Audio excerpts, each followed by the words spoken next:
अस्सलाम वालेकुम नाज़रीन, हॉट इशू प्रोग्राम में भली कार मैं तव्हांजी मेज़बान सबीन मेमण। नाज़रीन, हॉट इशू प्रोग्राम में ॻाल्हि कंदासीं पीपी मुखालिफ़ इत्तेहाद जे हवाले सां। पीपी मुखालिफ़ इत्तेहाद जो ॿियो इजलास ख़ानगढ़ में अली गौहर महर जी मेज़बानी में थियो, जंहिंमें पीपी मुखालिफ़ इत्तेहाद में शामिल अॻवाननि जो इहो चवणु हो त हू सिंध में मकानी चूंडुनि ऐं आम चूंडुनि में पीपल्स पार्टी खे टफ न ॾींदा। सिंध में पीपल्स पार्टी जी गवर्नेंस जे हवाले सां उन्हनि जो चवणु हो त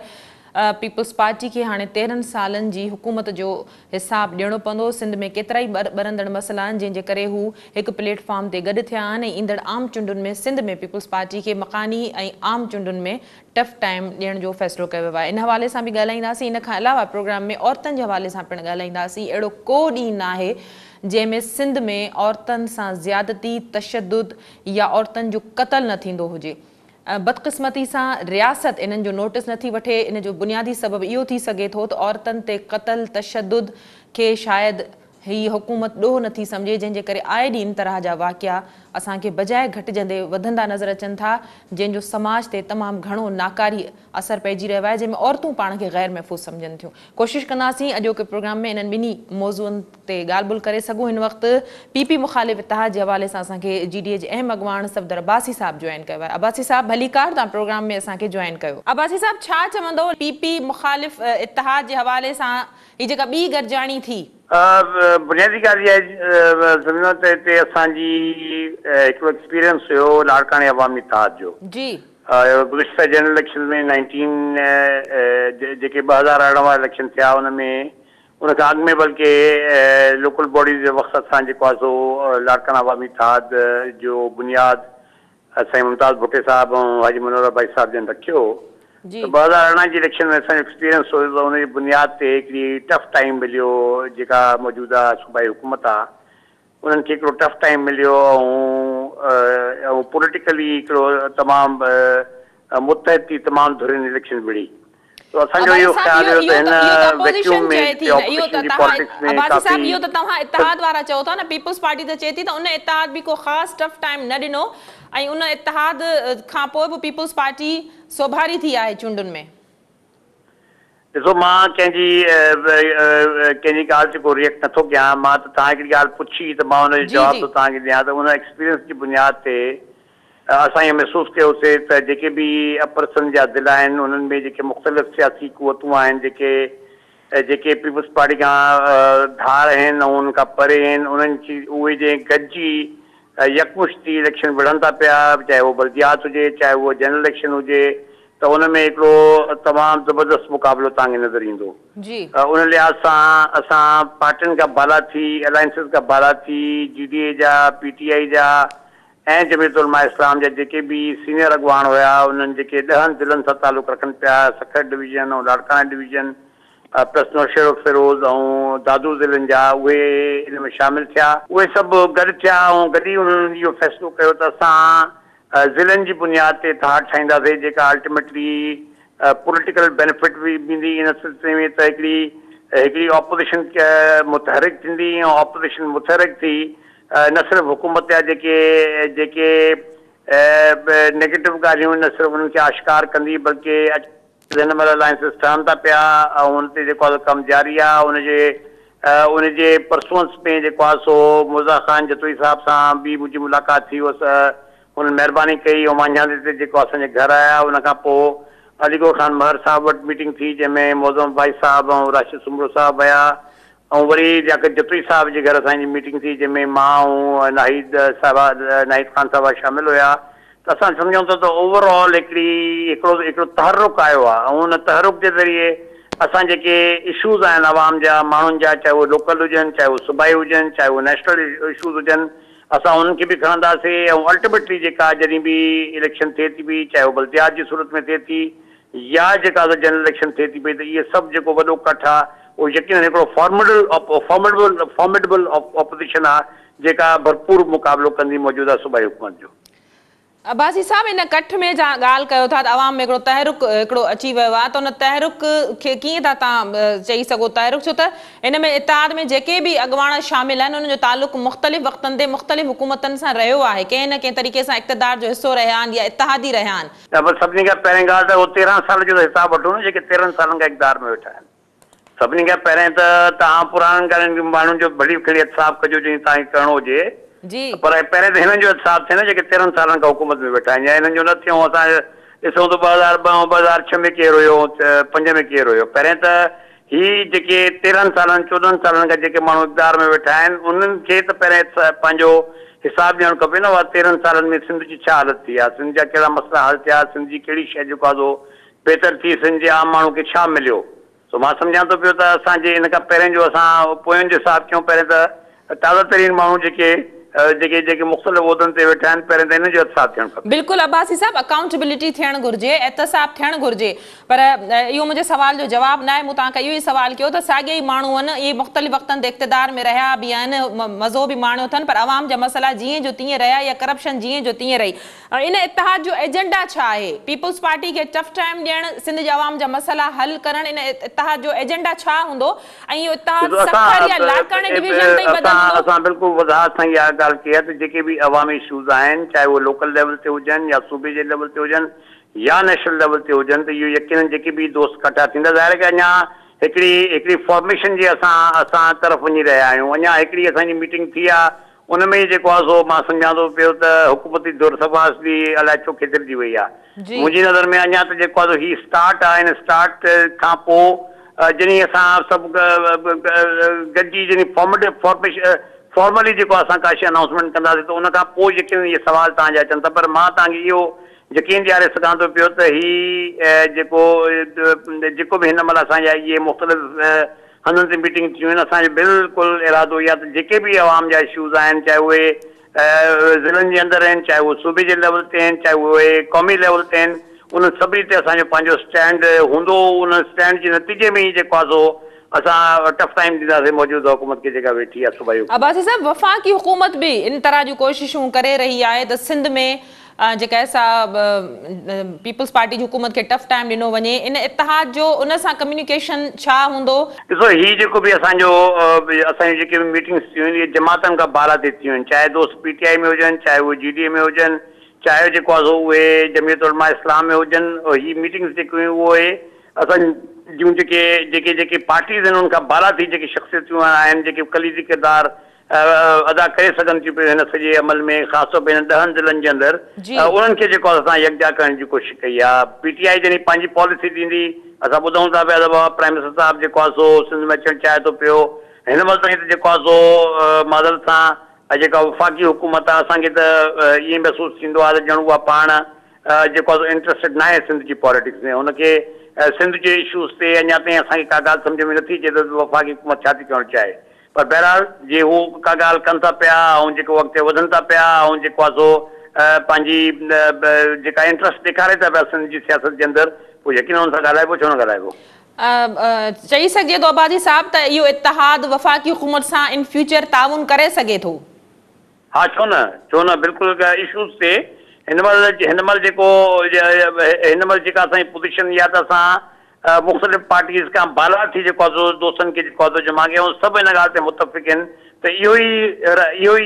ज़रियो आहे इहो ई तरीक़ो आहे जो हिन मौजूदा हुकूमत सां पंहिंजो विड़ी सघिजे जीअं असां इन खां ॿाहिरि इन एम्बिट खां ॿाहिरि वञूं था पिया पोइ छिड़ विछिड़ थी था वञूं पिया उन छिड़ विछिड़ थियण खां पोइ जेको आहे सो इफेक्टिव ऑपोज़िशन नथी थी सघे मुंहिंजी नज़र में इहा ॻाल्हि जेको आहे हर शइ पंहिंजे जेके बि कंसर्न माण्हू आहिनि जेके जिन मुख़्तलिफ़ मीटिंग्स में शामिल थिया आहिनि सभिनी जो कंसल्टेड ओपिनियन इहो आहे त इहो ई तरीक़ो आहे जो असां पंहिंजी हैसियत मंझराए बि सघूं था पिया ऐं इहो ई तरीक़ो आहे जो असां जेके पब्लिक इशूज़ जेको आहे हिन हुकूमत सां हिन हुकूमत खे टफ टाइम ॾेई सघूं था पिया अब्बासी साहब इहो ॿुधाइजो त PP मुख़ालिफ़नि जे ॿिए इजलास में केतिरा ई अहम अॻुवान आहिनि जिन शिरकत न कई आहे तव्हां हिन जी तस्दीक कंदो हिन जो सबबु ॿुधाए सघंदव अलाए कहिड़ा किन शरीक न कया तव्हां नाला ॿुधायो त मां इंडिविजुअली कयां जी अयाज़ लतीफ़ साहब आहिनि या रियाज़ चांडियो आहिनि न उहो एक्चुअली छा आहे जो उनजी कंटिन्यूटी में पंहिंजो ही जेको मेजर असां इजलास उन सभिनी इतफ़ाक़ कयो ही जेके इजलास आहिनि इहे कंटिन्यूटी में मुख़्तलिफ़ ज़िलनि में असां कयूं था पिया जीअं ज़िले वाइज़ जेका पोज़ीशन आहे उनखे असां असेस करे सघूं ऐं उन में जेको आहे सो को ज़रूरी न आहे त माण्हू पंहिंजो दुबारा वञी उन इजलास में हीअ हाणे असांजा ज़िले वाइज़ मीटिंग्स आहिनि जेके असां कयूं पिया मुख़्तलिफ़ ज़िलनि जे अंदरि उन में जेको आहे सो अल्टीमेटली वरी जॾहिं असां सभु दोस्त वेंदासीं त वरी यकीनन जेको आहे सभु जेके दोस्त उन ॾींहुं जमा थिया जिन हिन इन जी वाखाण कई आहे, इन जी सपोर्ट कई आहे, उन्हनि सभिनी दोस्तनि खे वरी असां जमा करे फाइनल पंहिंजो फ़ैसिलो कंदासीं इंशाअल्लाह। अब्बासी साहब, इन जो मुकमल फॉर्मेट जेको आहे उहो कॾहिं साम्हूं अची सघंदो, इन जा नुक़्ता कॾहिं साम्हूं अची सघंदा?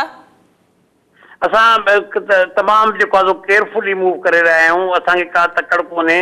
असां जेको आहे पंहिंजे तरीक़े मुताबिक़ सभिनी ज़िलनि में दोस्तनि खे अकोमोडेट करणु चाहियूं था पिया, सभिनी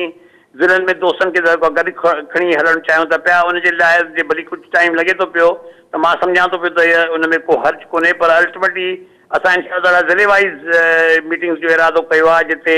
हर ज़िले में कंहिं न कंहिं हंधि जेको आहे इहे मीटिंग्स मुनक़द कयूं वेंदी ऐं उन में असां इंशाअल्लाह फाइनल पोजीशन जेका वठंदासीं उहो यकीन तव्हांजे साम्हूं ईंदी। अब्बासी साहब, इहो इतिहाद पीपी मुखालिफ़ इतिहाद 10 ज़िलनि ताईं ॿधल हूंदो, सखर डिवीज़न या लाड़कानो डिवीज़न ताईं महदूद हूंदो? फ़िलहाल असांजो इहो इरादो आहे, उन खां पोइ यकीन असां ॿियनि दोस्तनि खे बि अप्रोच कंदासीं, पर असां सम्झूं था पिया त जीअं असां केयरफुली मूव कयूं उन्हनि ज़िलनि में पहिरें कयूं जिते असां सम्झूं था पिया त ऑलरेडी हिकिड़ो जेको आहे हिकिड़ो लूज़ जेके राब्ता आहिनि मौजूदु आहिनि, ऐं उन्हनि खे जेको आहे पहिरें पंहिंजो उनखे सीमेंट करे उनखे पहिरें जेको आहे सो मज़बूत करे पोइ असां ॿियनि ज़िलनि में वेंदासीं त उनजो वधीक असर बि थींदो, वधीक जेको आहे सो उन में दोस्तनि जी शमूलियत बि थी सघंदी। अब्बासी साहब, पार्टियुनि जी इनफ़रादी तौर पंहिंजी हैसियत छा रहंदी आहे? जीडीए जो जेको आहे सो बरक़रार रहंदी उन जा अॻुवाण?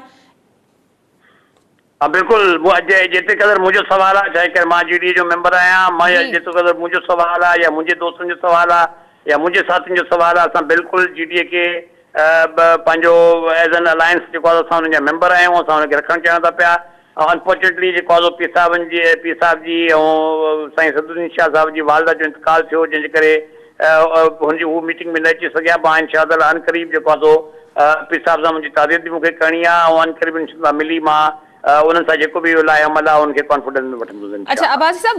सिंध हुकूमत जे ख़िलाफ़ इहो इतिहाद ठहियो आहे पीपल्स पार्टी खे टफ टाइम ॾियण जे हवाले सां, पर शिकायतूं त तव्हांखे वफ़ाक़ी हुकूमत मां बि आहिनि। न, मां ॾिसो ॻाल्हि त मायूसी पंहिंजी जाइ ते, पर इंसान हर जाइ ते त कोन थो विड़ी सघे न। असां जेको चाहींदासीं त वफ़ाक़ी हुकूमत अञा बि जेको आहे जेके सिंध जा मसइला आहिनि, ख़ासि तौर जेके वफ़ाक़ सां तालुक़ रखनि था पिया, उन्हनि खे हल करण जे लाइ जेके असांजा इंडिविजुअल दोस्त वेठा आहिनि, जेके सफ़ा जेको आहे सो फ्रिंज ते वेठा आहिनि, जेके सफ़ा हिन इक़्तिदार जे मुसलत खां ॿाहिरि आहिनि, असां अॼु बि चाहींदासीं त वफ़ाक़ी हुकूमत उनखे सपोर्ट करे। वफ़ाक़ी हुकूमत जा जेके वफ़ाक़ी इदारा आहिनि, जेको आहे उहो आवाम जी ख़िदमत लाइ या आवाम जे मसइलनि जे लाइ उनखे हल करण जे लाइ बाक़ाइदा को तदारक कयो वञे, बाक़ाइदा को प्लान ठाहियो वञे, जीअं वफ़ाक़ी हुकूमत हाणे बि उहो करणु चाहे थी पई त असां यकीनन जेको आहे सो उन सां सहकार करणु पसंदि कंदासीं। अब्बासी साहब, JUI ज़िमनी चूंड में जंहिंजो सूमरे साहब पारां एतराफ़ बि कयो वियो, ज़िमनी चूंड में पीपल्स पार्टी जो साथ ॾिनो हो, छा चवंदो? उनजे साथ ॾियण जे करे ई जेको आहे सो पंहिंजो माज़रत सां जेके अलीगढ़ महर साहब जो जेके कैंडिडेट आहे उन्हनि खे उते उहे नाकामी मिली, ऐं असां इहो सॼो रियलाइज़ करे ऐं पोइ सम्झूं था JUI जी जेका मौजूदा स्टेप आहे जंहिंमें हू बीहण था चाहिनि पिया, जेका बि सिंध में ऑपोज़िशन आहे उन सां गॾु, त इहा जेको इतिहाद ठहे थो पियो JUI जे अचण सां हुन में यकीनन हिकिड़ो वॾो पंहिंजो पॉज़िटिव जेको आहे सो हुन में पॉइंट अचे थी पई। ऐं जेके JUI जा वोट जीअं पोइ इलेक्शन में जेके पंहिंजो हुते सखर में पंहिंजो घोटकी में मिलिया सरदार मोहम्मद बख्श खे, त उनखे फतह मिली, जीअं उहे वोट हुन मां माइनस कयो त पोइ हुनजी जेका फतह आहे उहा यकीनी न आहे। अब्बासी साहब, PP मुखालिफ़ इतिहाद जे हवाले सां तव्हां सम्झो था त सिंध में इन जो पीपल्स पार्टी जो इहो मुतबादिल अल्टरनेट केतिरो कामयाब या लाभाइतो साबित थी सघंदो, जॾहिं त पीपल्स पार्टी जे अॻुवाणनि जो चवणु आहे त इन तरह जे इतिहादनि जी न माज़ी में कॾहिं का अहमियत रही, न वरी हाणे का अहमियत आहे? न, यानी अहमियत हाणे ॾिसो न, हर शइ जी वक़्त सां ख़बर पवंदी, पर हीउ जेको आहे सो हिन में ही डेफिनेटली हिकिड़ी चेंज आहे। ऐं जेके ज़िलनि जे अंदरि इहे जेके सभु माण्हू मुतहद थियनि था पिया, त पोइ मां तव्हांखे यकीन सां चई सघां थो पियो त जेका जॉइंट ऑपोज़िशन आहे उनजी वोटनि खे अॼु बि तव्हां ॻणियो त हुनजा वोट जेको आहे पीपल्स पार्टी जे वोटनि खां वधीक आहिनि। सो मां सम्झां थो पियो त जीअं इहो सॼो अमल थी थो वञे पियो, हिन अमल जे ज़रिए सभु गॾु थी था वञनि पिया, अल्टीमेटली यकीनन हिन में इहे शर्त ज़रूरु आहे त सभु जेको आहे जीअं गॾु थी था वञनि पिया, तव्हां ॾिसंदो त बिल्कुलु हालात तब्दील थींदा ऐं ऑल्टरनेट बि इंशाअल्लाह ताला तव्हांखे नज़र ईंदो साम्हूं। अब्बासी साहब, हिकिड़ो त मामिलो सिंध में पीपल्स पार्टी जी बेड गवर्नेंस जंहिंखे तव्हां बुनियाद बणायो था, सिंध में ॿिया बि तमामु घणा मसइला आहिनि, जंहिंमें पाणी जो मसइलो आहे, बिजली जी लोड शेडिंग जो मसइलो आहे, गैस जो मसइलो आहे, फंडनि जो मामिलो आहे, इन इत्तेहाद जी वफ़ाक़ी हुकूमत सां लह विचड़ छा हूंदी? बिल्कुलु असां इन्हनि सभिनी मसइलनि खे खणंदासीं वफ़ाक़ खां। असां वफ़ाक़ खे बिल्कुलु सिंध जी गैस जे मसइले ते, सिंध जी ॿेटनि जे मसइले ते, सिंध जी ज़मीनुनि जे मसइले ते, सिंध में पंहिंजो जेके बिजली जे मसइले ते, सिंध में पाणी जे मसइले ते, इहे सभु मसइला असां वफ़ाक़ सां खणंदासीं। असां चाहींदासीं त वफ़ाक़ इन्हनि खे हल करे। ॻाल्हि जेको आहे सो कन्फ्रंटेशन में जेको आहे सो शायदि हल न थींदी, जेतिरी हुन ते मथां प्रेशर इहो बिल्ड थींदो त तव्हां हिन ॻाल्हि खे हल कयो। सुभाणे सिंध में सियासत करणी आहे वफ़ाक़ी हुकूमत खे, या PTI जी बहसियत जमात जे हुनखे सियासत करणी आहे सिंध में, त यकीनन उन्हनि खे इन्हनि इशूज़ ते तवजो ॾियणी पवंदी ऐं जे उहो नथा ॾियनि पिया त उन पंहिंजे लाइ नुक़सानु आहे। त मां सम्झां थो त असां हिन ॻाल्हि खे अञा वधीक शदोमत सां जेको आहे वफ़ाक़ सां खणंदासीं। हीअ जेके इशूज़ आहिनि, जेके सिंध जा इशूज़ आहिनि, जिते वफ़ाक़ जी इंटरफेरेंस ज़रूरी आहे, उन में तव्हां उहो इंटरफेरेंस करे उनखे जेको आहे सो पंहिंजो उहे मसइला जेको आहे तव्हां हल करण जी कोशिशि कयो। अब्बासी साहब, हुकूमत जा इत्तेहादी थी करे जॾहिं वफ़ाक़ी हुकूमत ते प्रेशर बिल्डअप नथो थी सघे त पोइ मुख़ालिफ़ इत्तेहाद वफ़ाक़ जे ख़िलाफ़ बि जुड़ंदो या रुगो पीपल्स पार्टी जे मुख़ालिफ़ हूंदो हुयो? ॾिसो, इहो त वक़्त ऐं हालतुनि जे आहार जेको आहे सो अॻिते कदम वधाईंदासीं न असां। तो हिन महिल जेको आहे सो ज़ाहिर आहे जेके बि फोर्सिस आहिनि हिन महिल गॾु थियूं आहिनि, उहे हिन महिल इहो चाहिनि था पिया त जेका सिंध जे अंदरि 13-14 साल लॻा। वफ़ाक़ त हीअ हुकूमत 3 साल बि कोन अञा की उनखे पूरा थिया आहिनि। असां चाहियूं था जेका 13-14 सालनि जो को हिसाब किताब त ॾिए न, जिते अरबे रुपया जेको आहे सो NSC अवार्ड जे तहत जेको मिलिया आहिनि, का ख़बर कोन्हे का उहो किथे विया। पोइ हिकिड़ो सिंगल प्रोजेक्ट ई तव्हां ॿुधाए छॾियो आहे, हीउ सिंगल प्रोजेक्ट हो जेको सिंध में ठहियो। को शहर, हिकिड़ो शहर मूंखे ॿुधाए छॾियो जेको सलामत हुजे, जंहिंखे असां चऊं था हीअ मॉडल सिटी आहे, जेके हिकिड़ो मॉडल सिटी बणाए जेको आहे हुनखे डेवलप कयो। अॼु शहर बर्बाद पिया आहिनि। ज़री ज़मीनूं जेको आहे सो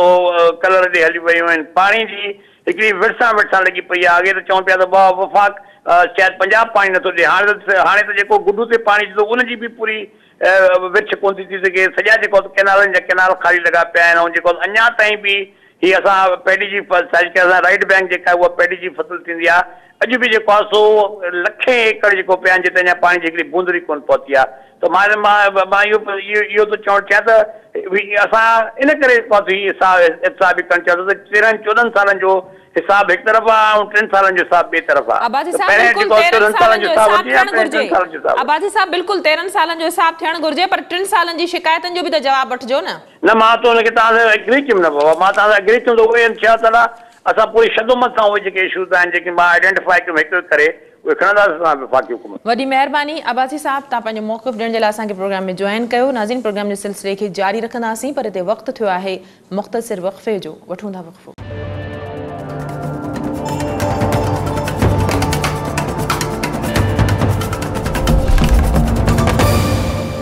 वेलकम बैक नाज़रीन, प्रोग्राम जे सिलसिले खे अॻिते वधाईंदासीं। हाणे प्रोग्राम जे ॿिए हिसे में ॻाल्हि कंदासीं औरतुनि जे हवाले सां ॻाल्हि कंदासीं वुमन एक्टिविस्ट अमर सिंधू साहिबा सां। अमर साहिबा, भलीकार, तव्हां पंहिंजो मौक़िफ़ ॾियण जे लाइ असांखे प्रोग्राम में जॉइन कयो। अमर साहिबा, केतिरा नाला वठिजनि, अणगणिया नाला आहिनि। इस्लामाबाद खां शुरू कजे, कश्मीर कंदकोट ताईं धरती जेका आहे औरतुनि जे लाइ ट्रामो बणिजी वई आहे। छा चवंदो? ॾिसो,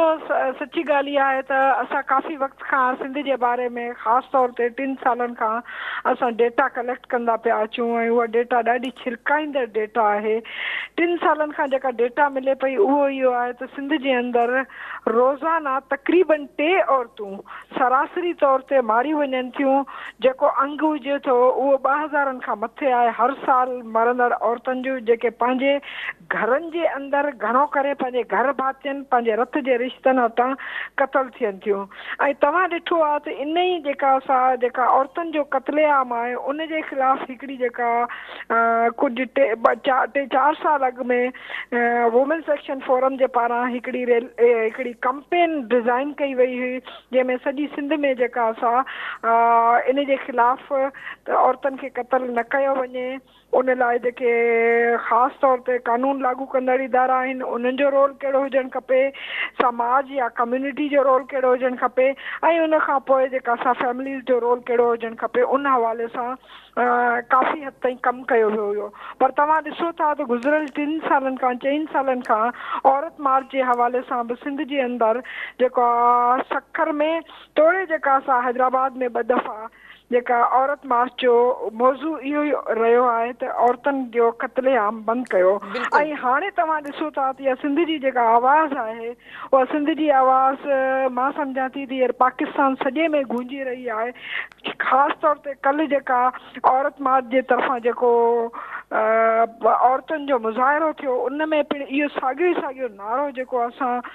2015-16 में आयो हुयो त औरतुनि जो क़त्लेआम बंदि कयो, उहो साॻियो नारो तव्हांखे ॾिसण में आयो। त मां ईअं सम्झां थी त हीअ हिकिड़े पासे जेका औरतुनि जे अंदरि जेका कावड़ ऐं जेको गुस्सो आहे उनखे लाज़िम तौर ते समाज खे न रुगो उनखे ॾिसणु खपे पर समाज खे इन पूरी जेका औरत जी जिदोजहद आहे उनजो शरीक थियणु खपे। मां सम्झां थी त जेसिताईं समाज जा ॾाहा, समाज जी सियासतदान, समाज जा अॻुवान जेसिताईं उन जंग खे पंहिंजी जंग न सम्झंदा, पंहिंजे समाज जी जंग न सम्झंदा, पंहिंजे हिकिड़े जेका सुठे माशरे जे क़याम लाइ उनखे ज़रूरी न सम्झंदा, तेसिताईं मां सम्झां थी त अकेलो औरतुनि जो निकिरणु ऐं अकेलो औरतुनि जो आवाज़ उथारणु एतिरो घणो शायदि असरु न करे सघे समाज में। ऐं तव्हांखे मां ॿुधाईंदी हलां त इन हवाले सां कुझु जेके आहिनि से मां इहो ज़रूरु चवंदसि त कुझु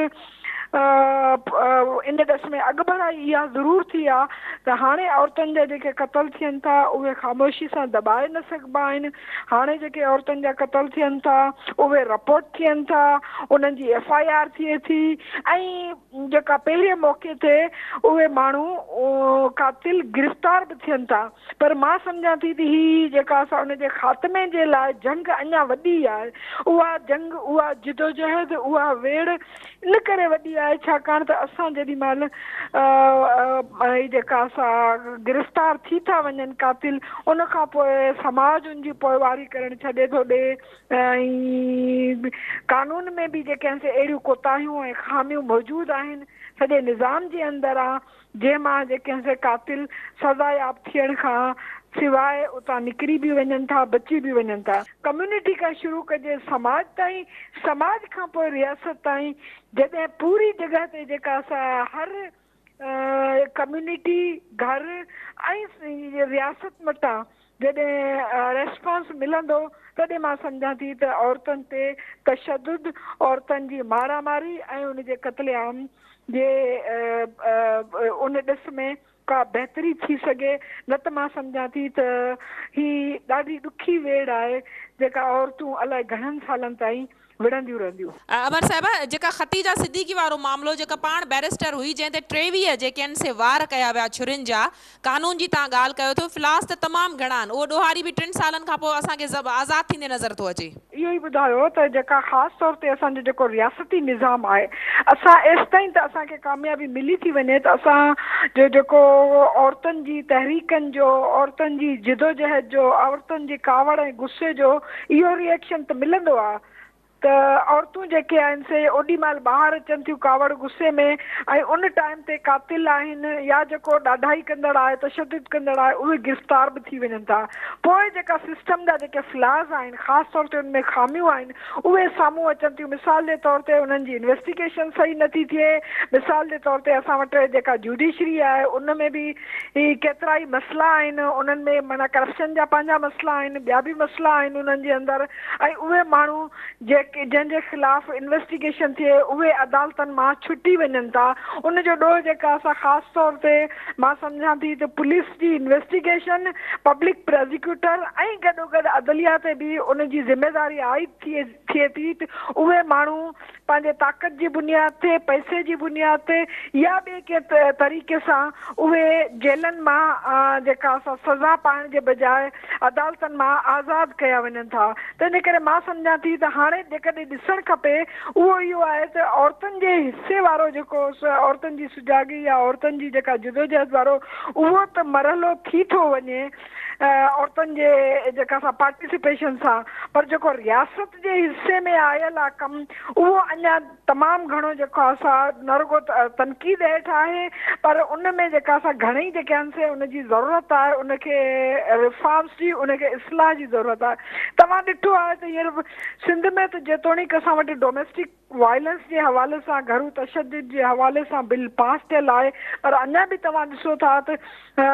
केपी जे अंदरि या जेको असां पूरे पाकिस्तान जे अंदरि जेको डोमेस्टिक वायलेंस वारो जेको बिल आहे उहो मुख़्तलिफ़ जेका असां रुकावटनि जे करे असेंबली मां पास थी न सघियो आहे ऐं असेंबली मां जेको पास थियो आहे उनखे वरी जेका असां अदालतनि जे पारां ऐं मुख़्तलिफ़ उन्हनि जे पारां वरी उनखे इस्लामी नज़रियाती काउंसिल ॾे मोकिलियो वियो आहे त मां ईअं सम्झां थी त उहे जेके माण्हू जेके औरत मार्च या जेके औरतुनि जे जिदोजहद जा नक़ाद हुजनि था ऐं उन्हनि जे ख़िलाफ़ ॻाल्हाइनि था त उन्हनि सभिनी खे हींअर ॾिसणु खपे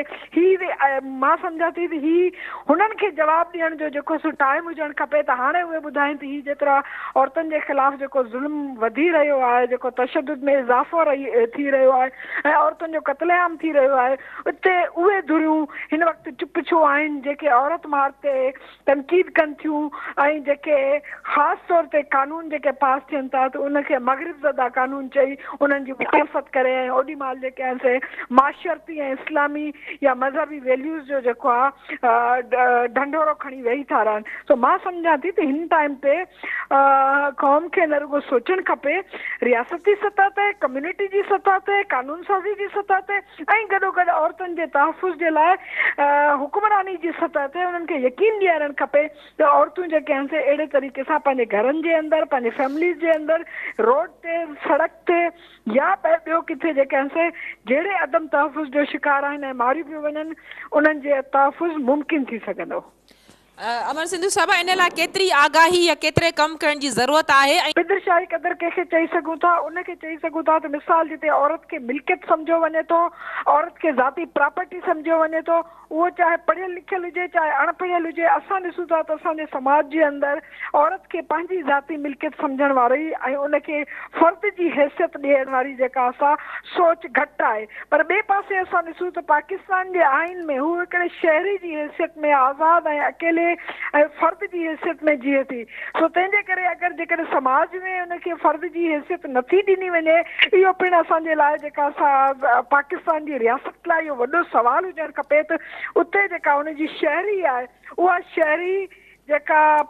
पाकिस्तान जे आइन जे मुताबिक़ आज़ादु ऐं ख़ुदि मुख़्तियार आहे उहा हिन पाकिस्तानी समाज जे अंदरि माशरे जे अंदरि एतिरे अदम तहफ़ुज़ जो शिकार छो आहे ऐं इहो छो माना थिए थो त हर दफ़े ख़ासि तौर ते अदालतूं आइन ऐं जेका असां हुक्मरान तबिका हमेशह जेके आहिनि से कातिलनि जे पासे तशद्दुद कंदड़ जे पासे ऐं ख़ासि तौर ते जॾहिं उहे उन्हनि जो तालुक़ु ख़ासि तबिके सां हुजे थो त उन जे पासे